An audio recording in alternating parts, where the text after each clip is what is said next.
السلام عليكم. سمو رئيس الوزراء، احنا عدينا مرحلة النصح.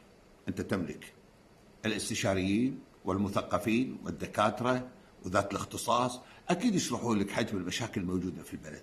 يعني انا ماني افضل منهم. انتم تملكون كل الاجهزة وتدرك حجم المشاكل الموجودة في البلد ومعاناة المواطن شنو هي. احنا عدينا هذه المرحلة. سؤالي لكم، شو المطلوب منا؟ يعني انتم قاعد تحدونا على امر معين، هل تبون نكفر بالديمقراطيه؟ تبون يعني في حاله صدام؟ ما نعرفين بالضبط شو المطلوب.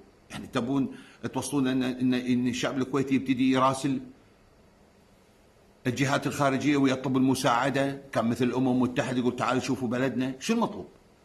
ما نعرفين شو المطلوب. احنا طلباتنا بسيطه. يبا انا اقدم لك اقتراح، سوي استفتاء واحنا نروح كلنا نعطيك مهله لمده 5 سنوات، لا مجلس امه ولا عوار راس، وخلوا وزارات مستقرين. بس عطني خطه واضحه المعالم والوقت والزمان، ان خلال هالفتره راح تنجز اغلب المشاكل اللي احنا نعانيها. وبعد 5 سنوات رجع الديمقراطيه لنا. ما عندنا مشكله، احنا ما نطلب منك تروح القمر ولا تروح المريخ، ما نبي منك هالسوالف. نبي تعزيز لاستقرار المواطن. اطلع من بيتي ما في زحمتي، اي ولدي يبي يشتري بيت يلاقي ارض مناسبه بدون هالاسعار الخياليه، الاجارات، المستشفيات، رقي في التعليم، خلني احس اني معزز.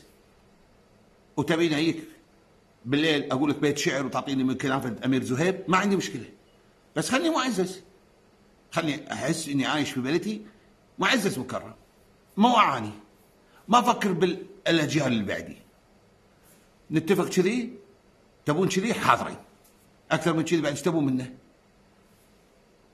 خلاص علمونا ايش تبون.